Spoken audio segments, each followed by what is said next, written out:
こんにちは、テリーです。こんばんは、ゆっくりです。ご視聴ありがとうございます。ありがとね。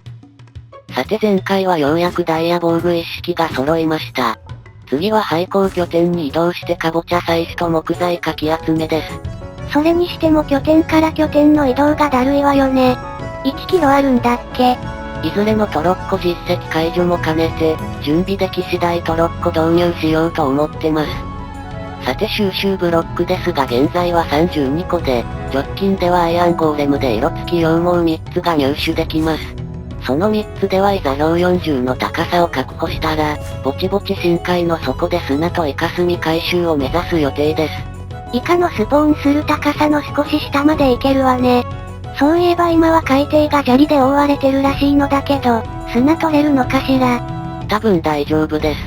公式英語ウィキによると海底から粘土がなくなったのは 1.7.2 からですが、前作では海底付近で砂をゲットしてます。さて、移動がてらにスライムが湧いてた場所に寄ってみました。でっかいのが運よく1匹はいてればと思ってたのですが、甘くはないようです。さて廃校拠点に着きました。早速カボチャ採取しアイアンゴーレムを召喚します。それにしても見事に全方向の茎からカボチャ生えてます。みんなで協力し合って育てたんですね。こういうのは一つの茎が育てた手柄にみんな便乗してるだけよ。ありがちな人生の縮図ね。アイテム整理も終わったので、それではアイアンゴーレム召喚します。自作なら反撃はされないそうですが、それを試すのは初めてなのでちょっと怖いです。よっと。これは予想外でした。これなら反撃されようがないわね。いやちょっとこれと戦うのは物悲しいです。カボチャを乗せるときに天井を狙って配置すると召喚できないってことですよね。今度は鉄ブロックを狙って、よっと。構ってくれそうにないわね。物悲しいです。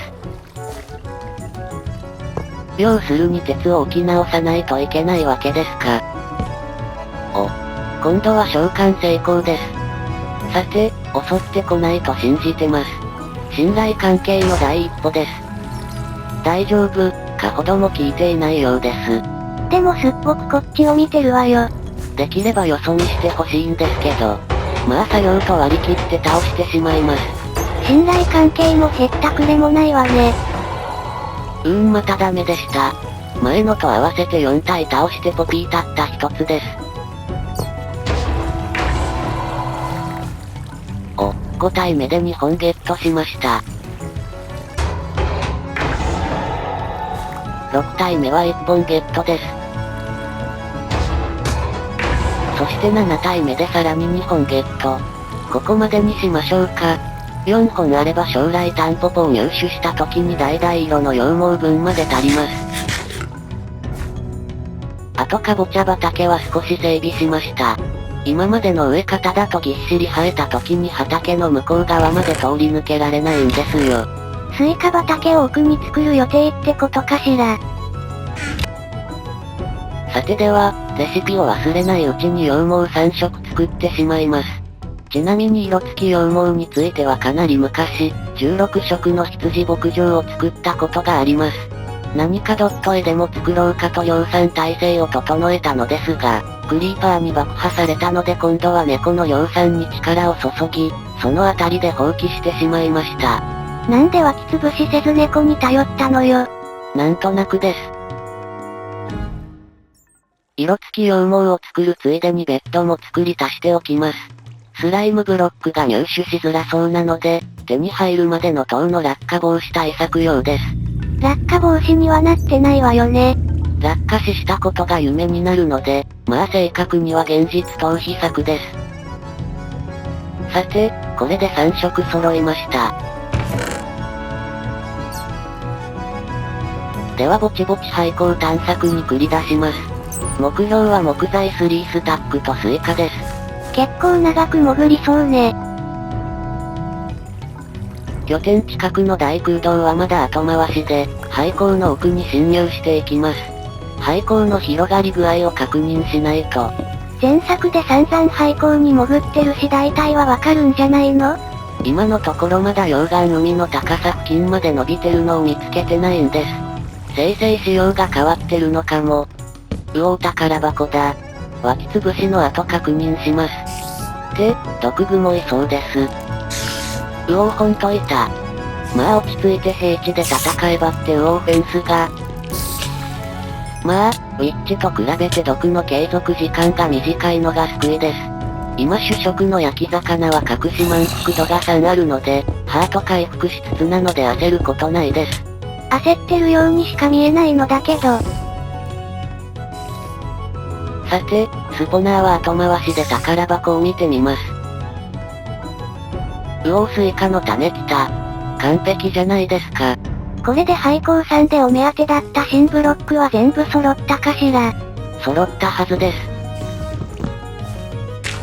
さて、拠点に戻って早速スイカ畑の作成です。スイカは少量で良いのでこの程度でいいでしょう。地道にスケルトンを倒してたので骨粉が余り気味です。最大限まで茎を育ててしまいます。さて、廃校探索を再開しますが戻ってくる頃には育ってるかな。先ほどの毒グモスポナーを攻略してしまいます。毒グモはそれほど脅威ではないので正面突破でいけますよね。ダイヤの剣まあ焦らなければいけるわよね。まだ道具持ち替え慣れてないんです。2発で倒せるこの安心感。それに、当たらなければどうということはないんです。廃校探索でほんと怖いのはクリーパーの方です。フェンスで引っかかって思うように立ち回れないですから。なんだかゾロゾロ来てるわね。さてこっちは、武士の情けです。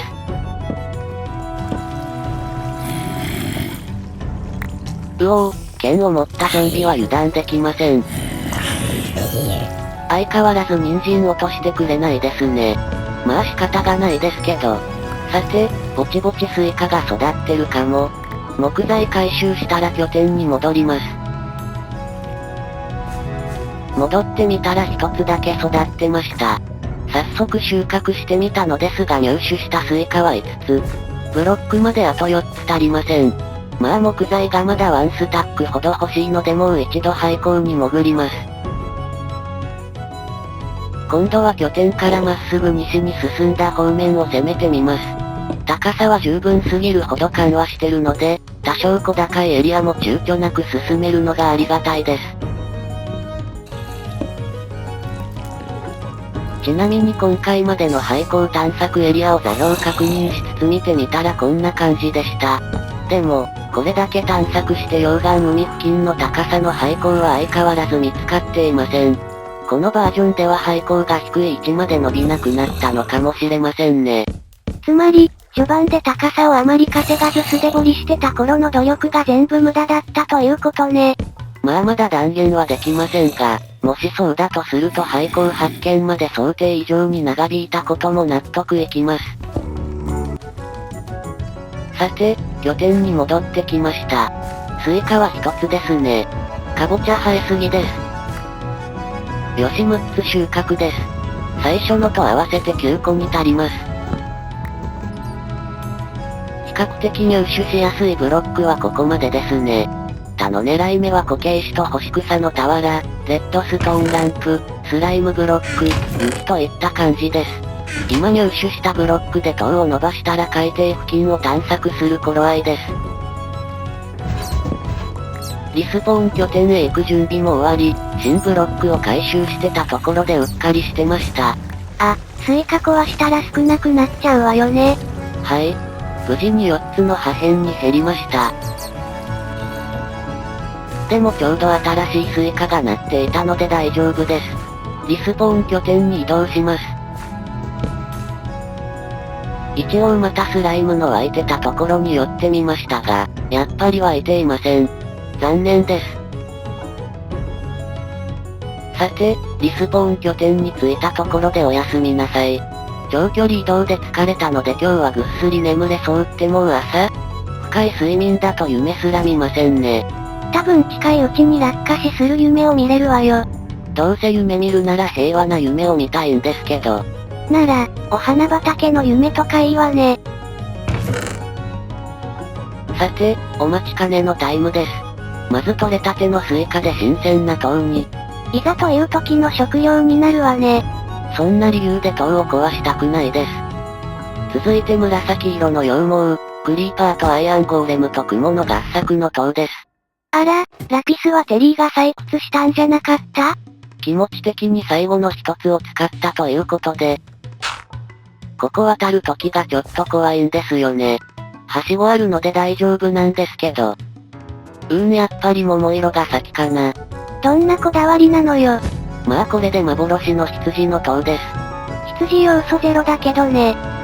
そして最後に、スケルトンまで含めたオールスターズの塔です。ゾンビが入ってないわよ。ゾンビはデリバリーの仕事が入ってたので共演できませんでした。さて塔の整備は完了。Y 座標41の世界から地上を見上げてみましょうか。近いっちゃ近いけど、でもまだ距離あるわね。ちなみに現時点で Y 座標47のブロックまでは手が届きます。平地に立っている原木は確か Y 座標63だったと思うので、あと16段伸ばせば届くはずです。同時に鶴にも手が届くということです。TNT を使えばさらに数段少なくても済むわね。なお、粘土なしで要塞到達せずになんとか入手可能と思ってるブロックは14種類なので、川底の粘土には少なくとも手が届くはずです。さて今回はここまでです。収集ブロックは合計36個となりました。次回は深海の底を、洞窟中心に探索する予定です。砂やイカスミ以外にスポナーやタンポポが見つかるとかなり楽になります。あっさり海底遺跡が見つかったりしてね。正直、海底遺跡発見は全然期待してません。それより砂が早期に見つかるかどうかが肝心です。では次回、洞窟探索は久々で緊張しますが頑張っていきます。それではまたね。バイバイ。